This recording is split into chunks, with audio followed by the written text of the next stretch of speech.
Shalom, selamat pagi. Tuhan Yesus memberkati kita semua. Dimanapun Bapak Ibu berada, doa dan harapan saya kita semua tetap semangat dan percaya dan memahami bahwa kita adalah orang-orang yang berhasil, orang-orang yang beruntung, orang-orang yang dikasihi oleh Tuhan, orang-orang yang tidak pernah ditinggalkan oleh Tuhan.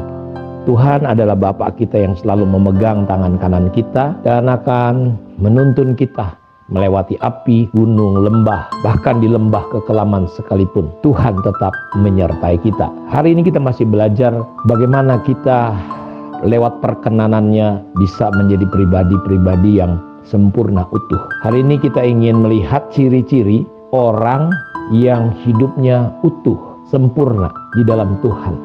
Yang pertama, kepuasannya tidak lagi terletak kepada hal-hal lahiriah, kepada masalah makan di mana, makan apa, berapa harga makanannya. Kepuasannya itu tidak lagi terletak kepada hal-hal seperti itu.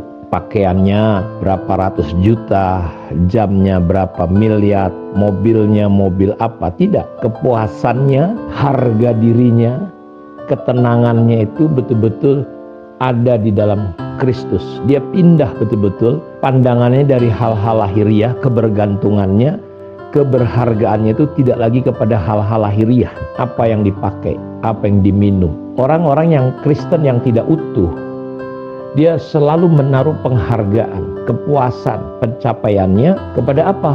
Kepada gedung, kepada uang, kepada pakaian, kepada mobil. Karena itu dia berkata, kalau kau minum air ini, kau akan haus lagi. Tapi kalau kau minum air yang kuberikan, kau tidak akan pernah haus lagi. Karena itu kepuasan yang dialami itu harus muncul dari dalam. Jadi bukan dari luar memuaskan kita. Itulah yang Paulus ingatkan, dia berbicara kepada gereja di Filipi, hati-hati terhadap anjing-anjing. Hati-hati terhadap pekerja-pekerja yang jahat. Hati-hati terhadap pengajar-pengajar yang sesat. Kenapa? Karena mereka meletakkan pencapaian penghargaannya, kepengikutannya kepada hal-hal lahiriah. Paulus berkata, aku juga bisa sebenarnya menaruh pengharapan itu kepada hal-hal lahiriah. Aku lahir ya pada hari ke-8 disunat. Aku keturunan ini ya, aku anggota Roma, banyak hal.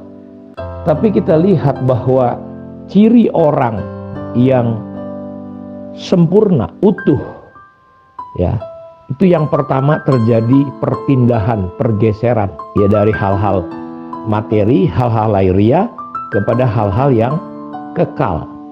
Paulus berkata, kenapa aku tidak tawar hati? Kenapa aku tetap kokoh sekalipun manusia lahiriahku semakin merosot, tetapi manusia batiniahku semakin apa? Semakin meningkat. Dia tidak tawar hati. Kenapa? Karena dia mengarahkan pandangannya kepada hal-hal yang tidak kelihatan, ya, bukan kepada yang kelihatan.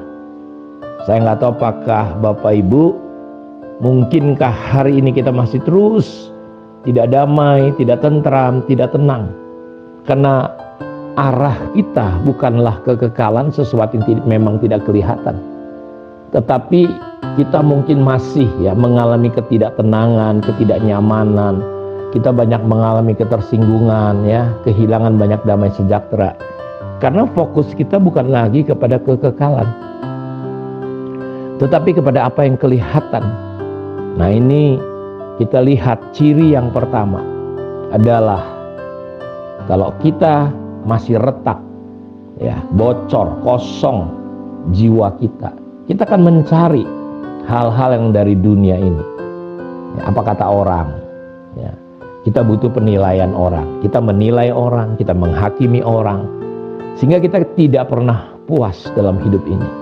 Tapi kalau kita sudah utuh, sempurna, apapun yang terjadi, ya, mungkin kita sedang turun ekonominya, mungkin kita sedang gagal, mungkin kita sedang tidak baik-baik saja situasi menurut daging dan lahiriah kita, tapi kita tidak kehilangan yang namanya damai dan sejahtera.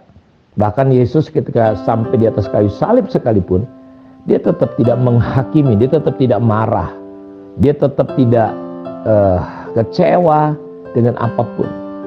Bahkan dia menyerahkan, dia bisa menyerahkan nyawanya kepada Tuhan. Jadi ini ciri yang pertama, dia mengalami kepuasan ya, di dalam kita mengalami kepuasan di dalam Tuhan. Nilai inti Allah ada dalam hidup kita. Semua akan tergoncang sampai tinggal yang tidak tergoncangkan. Langit bumi akan tergoncang. Apakah saudara sudah memiliki apa yang tidak tergoncangkan dalam hidup saudara? Yaitu kerajaan Allah. Kerajaan Allah bukan makan minum, tapi damai, sukacita di dalam Kristus.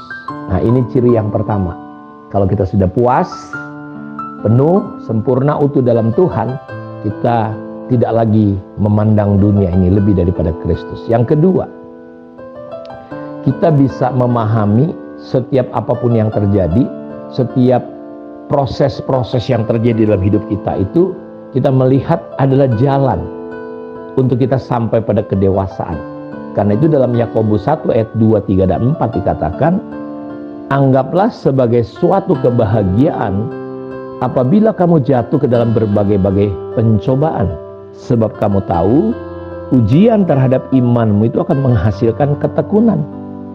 Jadi saudara tidak akan pernah tekun kalau saudara tidak bisa membuat hal-hal yang tidak ideal, hal-hal yang buruk, jelek, hal-hal yang mungkin tidak seperti ekspektasi kita, harapan kita.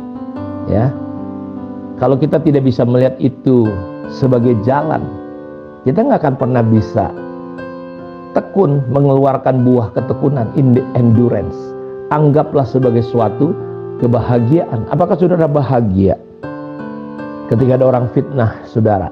Apakah saudara bahagia ketika saudara mungkin tidak dapat job, saudara dizolimi, diperlakukan tidak adil? Ya, mari kita mulai nikmati, anggap sebagai suatu kebahagiaan apabila kita mengalami yang namanya pencobaan. Tentu ketika kita melihat kisah Ayub, bagaimana seluruh harta bendanya habis, kehilangan anak-anaknya, ya, lalu dia kena penyakit, tentu susah kita bisa melihat Ayub bahagia, dan tentu kita berkata ini orang udah gila ya kalau dia tetap bisa bersyukur. Karena itu istrinya berkata, kutukilah Tuhan Allahmu, masihkah engkau mau beribadah kepada Tuhan? Matilah kau, kutukilah Tuhanmu, tinggalkan dia.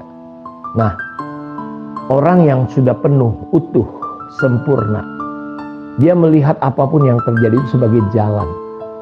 Dia bisa menjadi bahagia, dia anggap itu ujian, sehingga dia semakin tekun. Dia bisa membiarkan ketekunan itu sampai memperoleh buah yang matang, sempurna, utuh, dan tidak kekurangan apapun juga. Karena itu ciri kedua orang-orang yang utuh, sempurna dalam Kristus. Apapun yang terjadi dalam hidupnya, dia tidak hanya bersyukur karena ada berkat, tapi dia tetap bersyukur ada atau tidak ada berkat. Dia bisa mengenali Tuhan itu baik dalam segala keadaannya. Dia tidak memandang Tuhan itu baik karena dia sedang mengalami sesuatu yang baik. Sementara waktu dia mengalami yang tidak baik, dia berkata, di mana Tuhan? Tidak. Karena itu Ayub lulus. Dia tidak berdosa. Tuhan yang memberi, Tuhan yang mengambil. Dia berkata kepada istrinya, masakan engkau hanya mau menerima yang baik? Ya, sementara waktu mengalami hal-hal yang gak baik, kok jadi murtad meninggalkan Tuhan? Banyak sekarang jemaat gereja, dia hanya mau yang baik. Dia gak bisa melihat. Makanya kita susah mengalami keutuhan, kesempurnaan, komplit, tidak kurang satu apapun juga dalam hidup kita. Saya berdoa biar ciri-ciri ini ada dalam kehidupan kita. Tuhan memberkati. Mari kita berdoa semua. Bapa, terima kasih kemurahan dan anugerah-Mu yang luar biasa terjadi dalam hidup kami. Sekali lagi, kami adalah orang yang beruntung, kami adalah orang yang berbahagia, kami adalah orang yang berhasil karena perkenanan Tuhan. Bukan kuat gagah kami, tapi semua karena kemurahan dan anugerah-Mu. Terima kasih Tuhan. Kami adalah pribadi-pribadi yang luar biasa karena Tuhan yang membuat semuanya. Yang sakit disembuhkan hari ini, yang susah dihiburkan, yang terikat dilepaskan oleh Tuhan. Dalam nama Yesus Kristus kami berdoa. Amin. Tuhan memberkati kita semua. Shalom.